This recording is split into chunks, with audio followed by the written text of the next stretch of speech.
They said the frontier was full of strange bargains, but none sounded stranger to the young maiden named Lyria as she stepped off the wagon and looked toward the lonely cabin resting beneath the shadow of the red bluffs.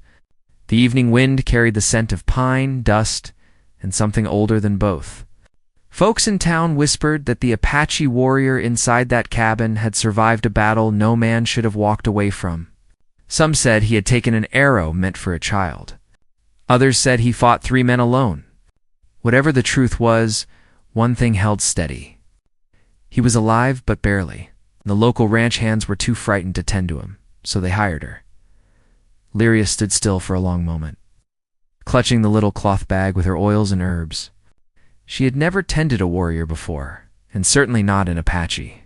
She had heard tales of their strength, their pride, their silence.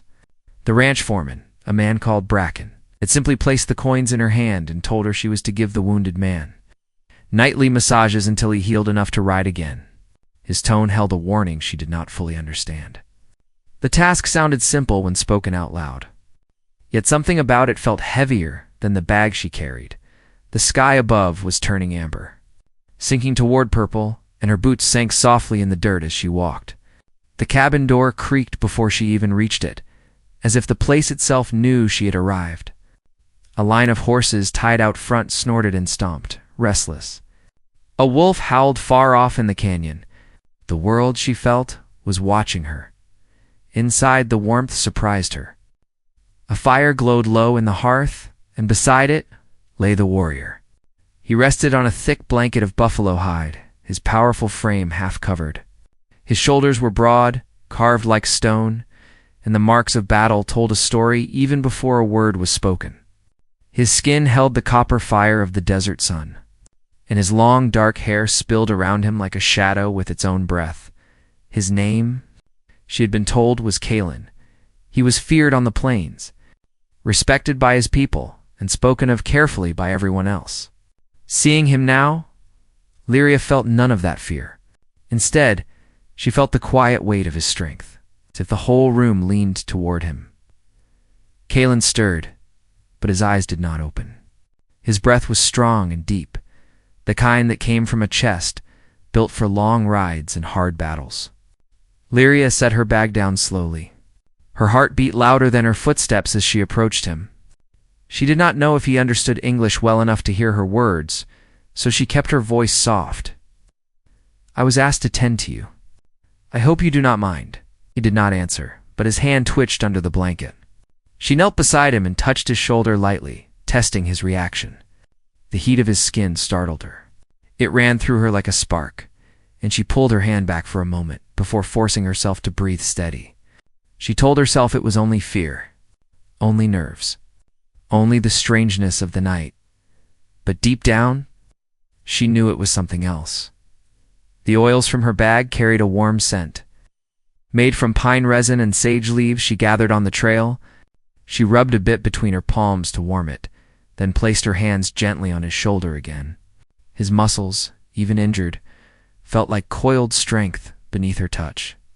The moment her palms pressed into his skin, a strange silence filled the room. Not empty, but expectant, as though the fire, the walls, the night outside were all holding their breath. With each slow motion, Lyria worked her way along his arm, easing tightness she didn't understand but felt clearly. She could not see his face fully from that angle, but she sensed his breathing shift. The warrior was aware. Awake, even if his eyes remained closed. "You are safe," she whispered, unsure why she felt the need to say it. A faint sound escaped him, low and rough, not a word but something close to one. She paused, her heart catching. She had not expected any reaction. She had been told he had not spoken since the battle. Some believed he refused to. Others thought he couldn't. She moved her hands again, slower, deeper, letting her fingers trace the hardened lines where muscles met scars. Those scars told of storms he had survived long before she ever saw him. The fire played across his skin, making shadows dance over every ridge and hollow. Her touch eased the tension around an old mark near his ribs, and his breath hitched. Lyria froze. Kalen's eyes opened. She had expected eyes dark as the stories told of him, Instead, his gaze held fire. Not wild, not cruel, but deep and alive. He looked at her as if trying to remember something forgotten. As if her presence stirred something in him he had buried for years. She swallowed and forced her hands to keep moving. She told herself to stay calm, to stay steady, but her pulse raced, as though she were the one in danger. She had been taught to read people through small movements, and every instinct inside her sensed that Kalen was not a man easily touched. Yet he allowed her hands, trusted them without a word. The room felt smaller, now warmer. His chest rose slowly beneath the blanket as she worked the oils across him with gentle strokes. She meant to keep to his shoulders and upper arms exactly as Bracken had instructed. That was the arrangement. That was the job. But as her hands drifted lower, following the tense line of muscle down his side, she felt the air change.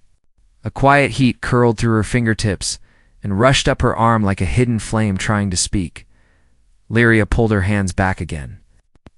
She pressed them against her skirt, trying to calm the tremor rising inside her. The cabin felt different, heavier, as if something unseen had stepped into the room. Kalen's gaze never left her. She reached for her oils again, giving herself a moment to breathe. She reminded herself of the coins, of the promise she made to finish the job with honor. She leaned forward once more, placing her palms on his ribs with new care. But the moment her hands lowered, sliding gently along the side of his torso, the heat inside her rose stronger. It was not the warmth of the fire. It was not fear. It was a rush. Like her heart had discovered a hidden flame buried beneath her own ribs. She felt it pulse through her palms, felt it rise through her chest, felt it tighten her breath in a way she had never known before. The closeness between them shifted into something she did not have a name for. Kalen's eyes darkened, the depth she did not understand, and his hand, the one she had thought too weak to move, lifted slightly beneath the blanket, just enough for her to see he was not as helpless as the ranchmen claimed. Lyria froze completely. Outside, the wind slammed against the cabin wall, making the wooden boards shiver. The horses tied outside stomped and snorted, restless without reason. The fire hissed suddenly, sending a sharp spark into the air. Kalen's voice rose in a low whisper, the first word he had spoken since the battle, and it was her name. Before she could react, his fingers brushed against her wrist, warm and strong, stopping her breath. She stared at him, unable to speak, unable to move. She had been hired to heal him, but something in that touch told her the night was about to change everything. And just as she leaned closer, drawn by something she could not fight, the cabin door latch clicked sharply from the outside. Someone was standing there, listening, waiting. The latch lifted slow, as if whoever stood outside knew the moment would cut the silence in two. Lyria's breath tightened. Her hand was still caught in Kalen's light grip, his eyes steady on hers, unmoving, unblinking. The door creaked inward, and a sliver of cold night slipped through the gap, brushing across her back like a warning. She turned her head, heart pounding in her throat. A broad shadow filled the doorway. Bracken stepped inside. The ranch foreman, who had hired her. His rough coat was dusted with trail dirt, and his jaw clenched as his eyes scanned the room. He wasn't a man who frightened easily, yet something in his stare tonight looked uneasy, as though he had walked in on a secret he was not meant to witness. His hand hovered near the old pistol on his belt, not gripping it, but close enough to remind anyone watching that he knew how to use it. Lyria rose quickly. Pulling her hand free from Kalen's, she tried to steady her voice before speaking, but it shook anyway. "You scared me. I thought it was someone else." Bracken didn't answer. His eyes moved between her and the wounded Apache, lingering on the faint shift in Kalen's breathing, the way the warrior's gaze trailed her even now. Bracken's jaw tightened. "You're staying longer than planned," he finally said. "It's late." She nodded, clutching her bag for something to hold on to. He needed more care tonight. His muscles were stiff. "I was just finishing." Bracken's eyes narrowed slightly, though not at her. Kalen had shifted an inch on the blanket, almost a silent challenge. Bracken stepped back, giving himself more distance from the warrior's reach. "Careful how close you get," he muttered. "A man like him can wake up wild." Pain makes strange beasts out of the strongest. Callan's gaze flicked to Bracken with a spark that needed no translation. The message behind it was sharp enough to cut the distance between them. Lyria sensed the tension rising thicker than the fire smoke and stepped forward quickly. "He has been calm," she said softly. "He hasn't shown any threat." Bracken snorted under his breath. "Calm don't mean harmless. Remember where you are and who he is." Lyria turned slightly, glancing at the warrior whose eyes softened the moment he looked at her. Something about that quiet shift made her chest tighten. She didn't know why he looked at her that way, or why he spoke her name earlier, but she felt the weight of it still burning beneath her skin. Bracken stepped inside fully now, closing the door behind him. The noise made the flames in the hearth tremble. "Come outside with me," he said to Lyria. "Need a word?" She hesitated. Looking back at Callan, Bracken caught the glance and shook his head. "He'll be fine for a moment. Won't crawl off anywhere." Callan's hand twitched again, his jaw setting. Lyria didn't know if Bracken's words angered him or if it was something else entirely.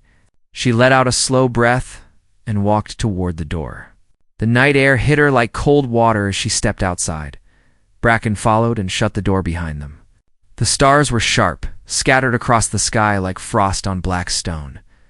Coyotes sang somewhere near the ridge, their voices rolling through the darkness. The cabin yard felt too open, too exposed, as though the night itself leaned in to listen. Bracken folded his arms, his breath fogging in the cold as he turned to her. His voice dropped. "What happened in there?" She stiffened. "Nothing. I was doing the job you paid me for." Studied her face carefully. "You sure about that?" Lyria's spine straightened. "Yes." Bracken looked away for a moment, jaw clenching. "Listen, girl. I brought you here because you've got steady hands. Folks said you were gentle but strong. But they didn't tell me you had no sense for danger." "I know danger," she whispered. "It's not like this you don't. That man in there ain't some ranch hand with a bruised back. He's Apache. A fighter. He's lived through things worse than wolves. And he's not weak just because he's hurt." "I never said he was weak." "No, but you're acting like he can't hurt you. I've seen his kind wake from pain and throw a man twice your size across a room before they know where they are. You should be careful." Lyria bit her lip, trying to hold back the tight ache in her chest. "I'm not afraid of him," Bracken sighed, frustrated. "That's exactly what scares me." For a long moment, neither spoke. The wind rustled through the cottonwoods, breaking the silence. Bracken leaned in slightly. "Just do your work and leave when you're told. Don't stay late. Don't get close. And don't let him look at you the way he was looking just now." Heat crept into her face before she could stop it. She turned away. "Go home for tonight," Bracken said. "Come back tomorrow before dusk. And keep your distance." She nodded slowly, though her heart didn't agree. Something inside her tugged at her chest, pulling her back toward the warm glow of the cabin window where Callan lay alone. She didn't know why she felt drawn to him, or why his voice saying her name still echoed in her ears. When she finally headed toward the wagon waiting near the fence, she felt Callan's gaze even through the cabin walls. As she rode toward town, the moon rose behind her. She looked back once, unable to stop herself. The cabin was a single ember glowing in the dark, lonely and silent. Holding secrets she was only beginning to touch. She didn't sleep that night. Every time she closed her eyes, she felt the warmth of Callan's skin beneath her palms, the quiet strength of his breath, the way his hand had lifted just enough to brush her wrist. That moment replayed again and again, stirring questions she wasn't ready to answer. By morning, the town was already alive with whispers. Folks sitting outside the saloon nodded at her in a way they hadn't before. A few women by the well hushed their voices when she walked past. Casting glances toward the ranch road, rumors spread fast in small frontier towns, especially when Apache warriors were involved. Lyria kept her head down, but inside unease coiled tight. She knew something was stirring beneath the surface, something bigger than her late-night tending to an injured man. There was a reason Bracken kept checking the cabin, a reason the ranch hands refused to go near Callan, a reason they hired her instead of someone stronger. She just didn't know what it was yet. By late afternoon, She made her way back toward the ranch. As she traveled the long dirt road, she noticed fresh tracks, deeper than ordinary horse prints. Wagons had passed through. Heavy ones. And not ranch wagons either. She stopped, crouching a little to examine them. The wheels had iron edges. A military supply cart, maybe? Or traders. Why would anyone visit the ranch out here? Her heart thudded. When she neared the cabin clearing, she saw Bracken talking to two men she didn't recognize. One wore a long coat and carried a rifle slung across his back. The other had a scar stretching from his jaw to his ear. They paused when they spotted her, their eyes following her too closely. Bracken walked to her quickly. "You're early. I came to check on him," she said quietly. The scarred man tilted his head, studying her. "This the girl you hired?" Bracken nodded stiffly. Scarred man smirked. "She looks softer than you said." Lyria straightened her spine, biting back her anger. The man in the long coat stepped forward. "We'll be at the main ranch house. Make sure no one disturbs us." Bracken gave a tense nod. The two men headed off toward the barn, their footsteps heavy. Lyria turned to Bracken once they were out of sight. "Who are they?" He glanced toward the ranch house, then back at her. "Best you don't ask. I'm already involved," she whispered, not in the way they're about to be. His words chilled her. When Lyria finally stepped into the cabin again, the air inside was different. Still warm, still faintly scented with sage and smoke, but sharper somehow. Bracken had said Kaylin would be fine for a moment the night before, but something told her that moment was already over. Kaylin lifted his eyes toward her the instant she entered, and Lyria knew, deep in her bones, that whatever danger Bracken feared was no longer outside the cabin. It was already awake, already watching, already waiting for her next step. The moment Lyria stepped fully inside, the door eased shut behind her with a faint thud. She stood still, letting her eyes adjust to the dim orange glow of the hearth. Kaylin's gaze followed her with the same quiet fire she had felt the night before. Only this time there was something sharper behind it. Awareness, caution, maybe even warning. She approached slowly. "Are you in pain?" she asked, her voice softer than she intended. Kaylin didn't speak at first. He studied her as if trying to read thoughts she hadn't spoken yet. His bandaged side rose and fell with slow, controlled breaths. Then his lips parted, and his voice came rough and low. "You came back." She swallowed. "I said I would." His eyes drifted to the door, then back to her. "Danger follows men like me." "I know," she whispered, though she didn't know nearly as much as she pretended. "But I am not here to harm you." Kaylin pushed himself up slightly on one elbow, wincing from the movement. The blanket slid down enough to reveal the full breadth of his chest, the shadows carving along muscle and scars. Lyria tried to force her eyes to stay steady, but the sight tightened her breath anyway. He watched her reaction. For a heartbeat, neither spoke. Then suddenly, he shifted his weight and sat up more fully. It startled her enough to take a step back. "You should not be near those men outside," he murmured. "Their eyes carry hunger." Lyria frowned. "You mean the strangers who came earlier?" Kaylin nodded once, slow and sure. "What do they want?" she asked. He hesitated, looking toward the small window where fading daylight touched the glass.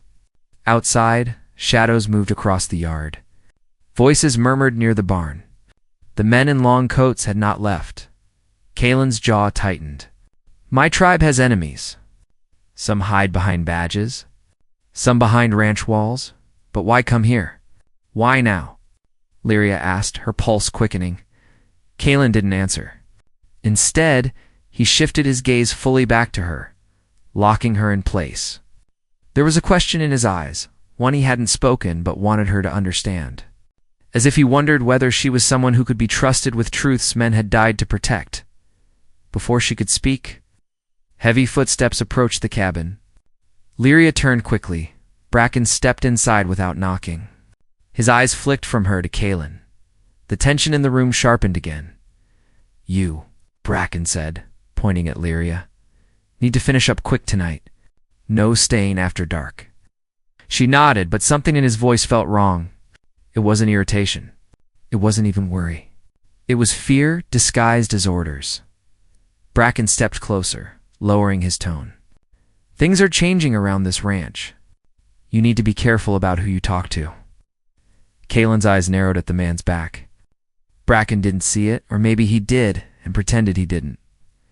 Do your work, Bracken said under his breath, but don't ask questions. He left as quickly as he came, closing the door hard behind him. Lyria exhaled shakily. What is going on, Kalen? The warrior didn't answer. Instead, he shifted slightly and motioned for her to come closer. She walked to his side again, kneeling with her oils and cloths.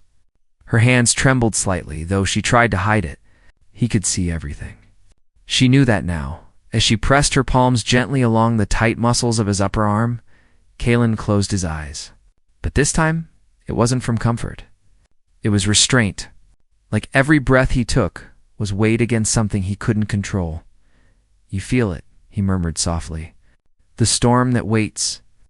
She hesitated, fingers pausing on his skin. Yes. His eyes opened slowly. Then listen to that feeling. It will keep you alive. Her heart pounded harder.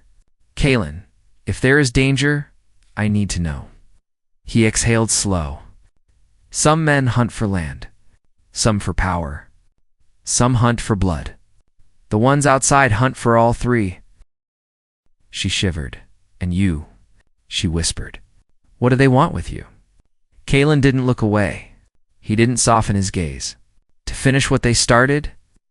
Lyria felt the weight of those words settle heavy in her chest. She didn't understand all of it, but she understood enough. Those men weren't visitors. They were hunters. And Kalen wasn't just an injured warrior. He was a target. She worked along his ribs next, careful but firm, trying to ease the tightness in his muscles. Every time her hands pressed down, he let out a breath he hadn't meant to release, as if the pain hid deeper than the wounds on his skin. You're healing, she said gently, trying to offer something hopeful. Kalen let out a faint sound that wasn't quite a laugh. Healing does not make a man safe. Her throat tightened. She didn't know how to argue that. Outside, a horse whinnied loudly. Heavy boots crossed the yard. She could hear one of the strangers giving orders. Another voice mentioned the cabin, mentioned checking something inside. Lyria froze, her hand still resting on Kalen's side. He noticed instantly. Stay calm. How can I stay calm when they're coming here? She whispered. Kalen's hand lifted with sharp precision and caught her wrist before she could pull away. His grip was strong but warm, grounding her like a weight, pulling her back from panic. Fear makes you visible, he said softly. Her breath trembled. And what makes me invisible? His fingers slid slightly along her wrist, gentle but commanding. Stillness. Before she could answer, someone banged on the cabin wall. Not the door, the wall. As if testing its strength, Kalen's grip tightened. He didn't move his gaze from hers. Do not go to that door tonight. Lyria's chest tightened with dread. But they'll expect do not. The tone in his voice held no room for argument. It wasn't loud. It wasn't harsh. It was the voice of a warrior who had survived too many battles to doubt his instincts now. Footsteps circled the cabin, slow, heavy, measuring. Lyria could feel the floorboards tremble. Beneath her knees, Kalen leaned back slightly, jaw clenching as pain shot through him. She moved quickly to help steady him, her hand pressing gently against his shoulder.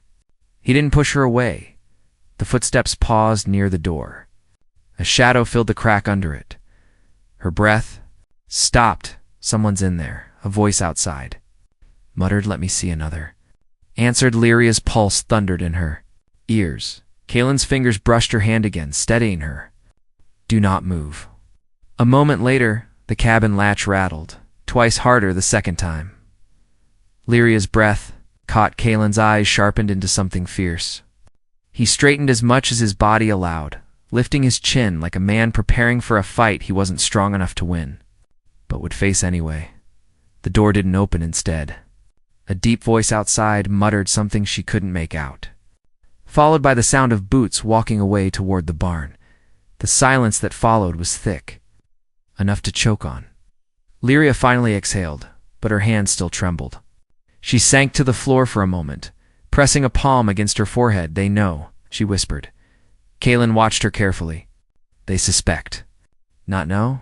What's the difference?" "One gives time," he said quietly. "The other takes it away." She lifted her eyes to him. "Why do they want you gone?" Kaelin's gaze darkened. "Because I carry something they want, something they think belongs to them." Her heart beat faster. "What is it?" He hesitated. A long, heavy pause filled the space between them. Then he reached slowly for a piece of leather tucked beneath the buffalo hide. It was stained with earth and smoke. Worn from travel? He held it just enough to show its shape, not enough for her to see what it protected. Lyria leaned forward, curiosity mixing with fear. Kaelin stopped her with a small shake of his head. "Not yet." "Why not?" "Because once you know, there is no going back." Her breath trembled. He wasn't trying to scare her. He was stating a truth. "But you trust me enough to warn me?" she asked. He held her gaze for a long moment. "I trust your heart, not your world." The words warmed her and frightened her all at once. The fire crackled louder, throwing sparks into the air. Outside, the voices of the strangers carried through the night. One of them shouted for a lantern. Another mentioned the ridge. Another spoke Kaelin's name. Lyria felt the tension, coiled tighter around the cabin like a rope, ready to snap. She reached for her oils again, trying to resume her work, but her hands shook too much. Kaelin lifted one hand gently and placed it over hers. "You must decide," he murmured. "Decide what?" she asked, her voice low. "Whether you walk away from this place before the storm breaks, and if I don't." His eyes softened in a way that made her heart twist painfully. "Then you will be part of it." Before she could answer, a loud crash echoed across the yard. A lantern shattered. A horse screamed. Men shouted. Kaelin reached for the edge of the blanket. His jaw set. The storm, he warned her, about wasn't coming. It had already begun. The smash of the lantern cut through the night like a warning shot. Lyria jerked to her feet as voices spilled across the yard, men barking orders, hooves scraping the dirt. The fire inside the cabin flickered hard against the logs, shadows jumping like restless spirits. Kaelin pushed himself up on one elbow, breath tight with pain, but his eyes sharpened with the instinct of a warrior. Hearing the first stir of trouble he had expected for days, Lyria rushed to him. "You need to stay down. Your wounds will open." Kaelin shook his head. "Staying down will kill me faster." She steadied him as he forced himself upright. His muscles trembled under her hands, but the power beneath the weakness still thrummed like a buried river. His shoulders rose and fell with heavy breaths, each one a struggle, yet his gaze remained unbroken. Outside, bootsteps pounded across the hard earth. A man yelled for more rifles. Another shouted about tracks leading toward the canyon. The sound of metal clanking reached the cabin, sharp and unsettling. "They are hunting," Kaelin said, his voice low. "Not just for me. For what I carry?" Her stomach tightened. "You said it was something dangerous. Something men would kill for." He reached again for the folded leather pouch beneath the buffalo hide, gripping it tightly. "If they take this, the peace between tribes and settlers will end. Land will burn. Blood will run." His eyes locked on hers. "They believe power rests in the hands of whoever holds it." She whispered. His silence was answer enough. A fist slammed against the cabin door, making the hinges shake. Lyria gasped and stepped back. Kaelin grabbed the side of the bed, struggling to rise, but pain hurled him back down. She caught him before he collapsed fully, lowering him with careful hands. The voice outside called out sharply, "Open up." "We know the girl is in there." Another voice followed, colder. In the Apache, Lyria's heartbeat hammered against her ribs. She had never feared the night before, never feared shadows or wild tales of outlaws, but tonight felt different. Tonight the dark seemed filled with eyes watching, waiting. Kaelin reached for her hand, gripping it firmly. "Do not open the door. They'll force their way in," she whispered. "They already know." They suspect, he repeated softly. Not know. She didn't have the breath to argue. Footsteps moved away from the door, then circled the cabin. She felt the vibration travel through the wood beneath her boots. Where's Bracken?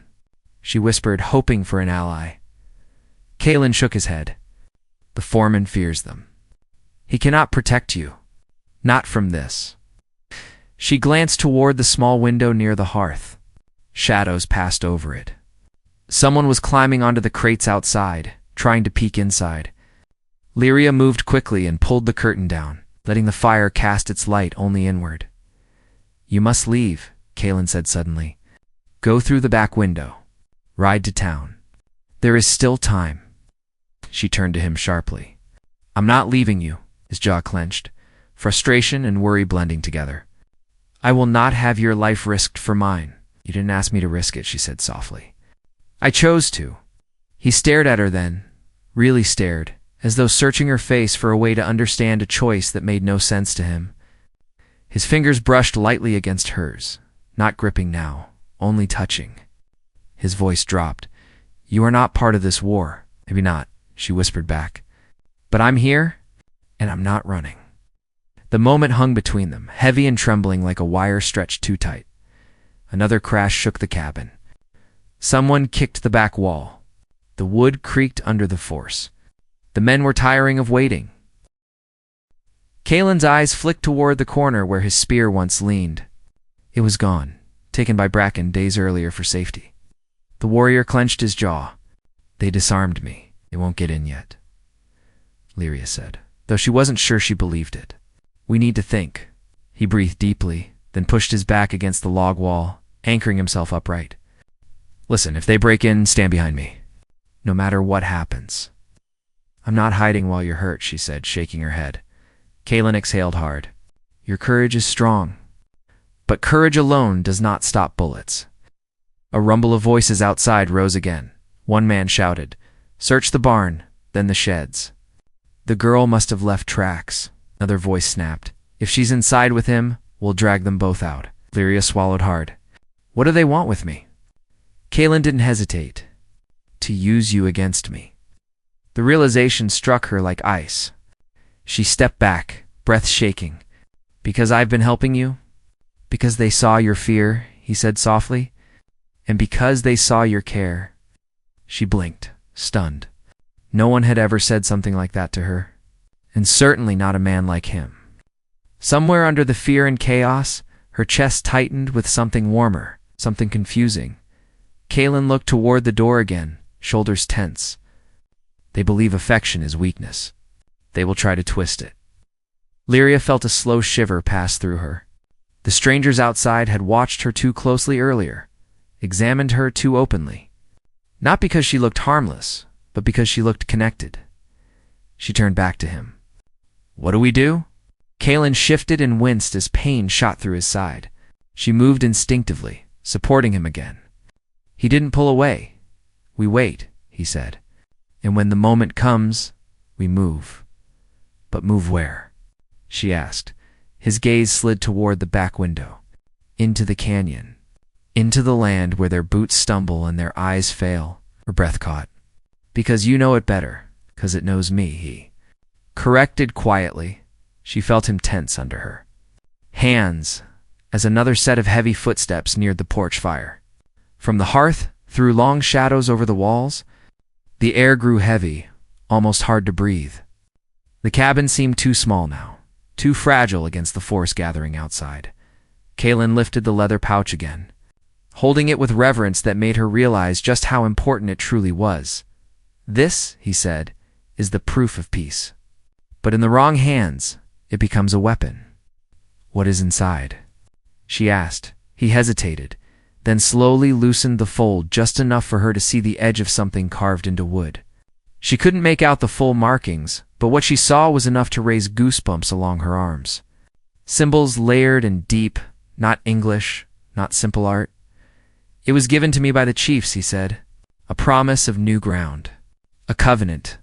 But greed has no patience, and men in those coats want to break it before it roots, and they think killing you will stop it. Lyria exhaled shakily. What if they find out you still have it? Caitlin's eyes darkened. Then this cabin will not be standing by dawn. A door slammed outside. Someone cursed loudly. Another man shouted that they found footprints near the stream. More boots gathered near the porch. Lyria's pulse jumped. Caitlin, they're coming back. He took her hand again, firmer this time. Then we move before they do. But you can barely stand. His voice softened, though the tension inside him didn't fade. With your help, I can walk. Her heart jumped, not from fear this time, but from the weight of his trust. Outside, the men began arguing, their voices rising. She's inside. I'm telling you. I saw movement in the window.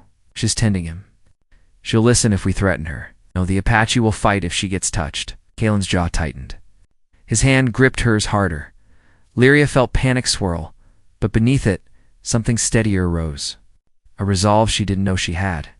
Caitlin, she whispered, we have to go now. Nodded once. Help me stand. She slipped one arm under his, bracing his weight against her shoulder. He rose slowly, every muscle straining, pain etched along his jaw but held back by iron will. His breath came in sharp pulls as he stood upright, taller and stronger than she remembered, but wounded enough to make each movement dangerous. A man outside shouted, "Light it! Smoke them out!" Lyria froze. They wouldn't. Caitlin's voice was grim. They would. She pulled him toward the back window. Smoke wouldn't fill the cabin yet, but once flames caught, the dry logs stacked outside, they would be trapped. The wind picked up, rattling the shutters. Boots scraped across the porch. Metal clinked. A match struck. Caitlin leaned heavily against her, but his eyes were sharp, focused on escape as the first wisp of smoke curled past the cracks of the front wall. Lyria lifted the back window with trembling hands. Caitlin touched her shoulder gently, his breath warm against her ear. "When we go," he whispered, "stay close to me. Do not let go. Not for anything." "I won't," she breathed.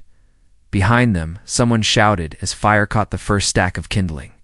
Another man laughed cruelly. The crackle of flames rose into the night. Lyria helped Caitlin through the window just as smoke began to seep in thicker. The night air hit her face, cold and sharp. But the danger was closer than breath. Men were circling the cabin, and Caitlin was barely standing, but she held on to him, refusing to loosen her grip as the flames behind them grew brighter, and the voices of their hunters closed in. The canyon waited. Ahead, the danger waited behind, and the next step would decide whether they lived long enough to reach the coming sunrise. Lyria guided Caitlin into the dark field behind the cabin, her arm wrapped firmly around his waist as he leaned into her for balance. Smoke rose behind them in rising waves, glowing orange against the night sky. Men shouted at the flames, realizing too late that the fire might spread beyond their reach. The confusion bought her and Caitlin a few precious breaths of time. The forest line waited just ahead, a barrier of shadows and wind that promised both danger and protection. By the time they reached the first tree, Caitlин's breath was shaking. Lyria stopped, turning him gently to face her. She brushed the sweat from his brow and studied the strain in his eyes. "You cannot push more than this," she whispered. "We have to stop." Caitlin shook his head, but his legs buckled slightly. She reached for him before he fell, easing him down to the base of an old pine. He leaned back, drawing in slow breaths to steady himself. "They will follow," he murmured. "Not yet," she said. "They're still fighting the fire. They don't know where we went." Caitlin lifted his gaze to her, the firelight behind them casting a faint glow across her face. "You should have run when I told you. Alone you could have escaped, leave you to die in that cabin," she said. "Never." A soft expression crossed his face, something gentle but fierce at the same time. "You were not meant for this fight," he said. "I chose it," she replied, her voice steady. "I chose to stay with you." He didn't argue again. Lyria turned her attention to his wounds. The leather pouch he carried was still strapped across his chest, the symbol of peace he had sworn to protect. She adjusted the bandages carefully, avoiding the worst of the torn flesh. and pressed her hand lightly to his side to slow the bleeding. Kalen closed his eyes and leaned his head back, trusting her touch without question. Minutes passed, long and quiet. The night deepened, hiding them beneath its blanket. When Kalen opened his eyes again, he found Lyria looking toward the canyon, her face thoughtful. "You said this land knows you," she whispered. "Then lead me through it." He nodded and lifted a hand for her to help him rise. She steadied him with both arms, and together they moved deeper into the woods, following the faint path carved by deer and wind. The forest stretched wide and still, yet Kalen walked with the memory of every stone and bend, guiding her through the safest way. When they reached the canyon, moonlight spilled across the riverbed like silver dust. The water flowed low that night, revealing a strip of earth that would hide their tracks. Lyria helped Kalen step down slowly, the cool water brushing against their boots. Every breath she took tasted of wild sage. "Kalen," she whispered, "if those men find us again, what will they do with the peace you carry?" "They will twist it into war," he said. "That is why we must protect it, and why I cannot let you be taken." "I am not afraid anymore," she said. He turned his head slightly, surprise touching his voice. "Why not?" "Because I'm with you." The canyon walls softened the sounds of the forest, sending back their words in faint echoes. They crossed downstream until Kalen stopped at the mouth of a narrow trail. He steadied himself against the stone and pointed upward. "My people wait beyond that ridge," he said. "If I reach them, the covenant will be kept." Lyria tightened her grip around him. "Then we climb." He gave her a long look, the kind that held both gratitude and something deeper. "You have the courage of a hawk," he said softly. "Not many would walk beside a wounded warrior in the dark." She smiled faintly. "Not many warriors would trust a maiden who knew nothing of blades or battles." His hand brushed hers lightly. "I trust your heart." They climbed together, Kalen leaning on her strength when he faltered. By the time they reached the top, the moon had shifted far across the sky. A wide valley stretched below, filled with the soft glow of scattered fires. Apache warriors gathered around them, rising to attention the moment Kalen appeared between the trees. One stepped forward. Older than the rest, his hair braided with white strands. "Kalen," he said, voice heavy with relief. "We thought the worst." Kalen bowed his head. "I would not fall while the covenant remains." His people surrounded him, steadying him and guiding him toward shelter. Lyria started to step back, unsure if she belonged among them. But Kalen reached for her hand before she moved. "She saved my life," he said to the elder. "Without her, the covenant would be ash." The elder studied her with a long, deep gaze, then nodded slowly. "A heart that protects peace is welcome here." Lyria felt a warmth rise inside her, something deeper than simple relief. The warriors tended Kalen's wounds through the night. Lyria stayed near him, giving water, helping where she could, listening as his people spoke of the coming sunrise and the hope the covenant carried. As dawn touched the valley, the elder approached her once more. "You came with him through danger," he said, "and he lives because of your courage. What do you seek now?" Lyria looked toward Kalen, who rested with steadier breaths and clearer eyes than he had in days. Her voice held no hesitation. "I seek peace for him," she said, "in a place where the world does not tear people apart." The elder nodded with slow understanding. "Then you may remain, if that is your choice." Kalen opened his eyes at the words and looked toward her, a faint smile softening the darkness in his gaze. She moved to his side and took his hand. He squeezed it gently. "You walked through fire for me," he murmured, "and you trusted me in the dark," she said. His voice dropped lower. "If you stay, I will stand with you, not as a wounded man, as a man who found strength because of you." Her breath trembled with a quiet joy she had not expected. "Then I will stay." The sunrise broke fully across the valley then, gold and warm, painting the land in a way that made everything look new. The elders prepared the covenant stone, carved with ancient markings, ready to be carried to the meeting place between both worlds. Kalen rose slowly with their support, but when he stepped toward Lyria, he did so on his own strength. "Walk with me," he said. She nodded. slipping her hand into his. They crossed the valley together. The wind brushed through the pines. The world felt lighter, as if the danger had been carried away with the night. The men who hunted them would face justice. Bracken would tell the truth, and the peace Kalen protected would finally reach the hands. It's meant to keep it safe. When they reached the ridge overlooking the frontier, Kalen stopped and turned to her. The morning sun glowed on his skin, warming the last cold shadows from his face. "You gave me life again," he said. "Not as a warrior. As a man who can hope." Lyria felt her eyes warm. "And you gave me a place where I belong." He lifted her hand to his chest, covering it with his own. "This land will remember your courage," he said. "And so will I." The wind moved softly around them, carrying the scent of pine, smoke, and new beginnings. Kalen leaned closer, resting his forehead gently against hers, a promise without words. And in that quiet moment, the world settled into peace. Together, they walked toward the future waiting beyond the canyon. Hand in hand, hearts steady. Knowing the storm was behind them and the sunrise ahead, and that was how a young maiden and a wounded Apache warrior found not only safety, but a home in each other's courage, turning danger into hope and fear into a bond strong enough to change both their worlds.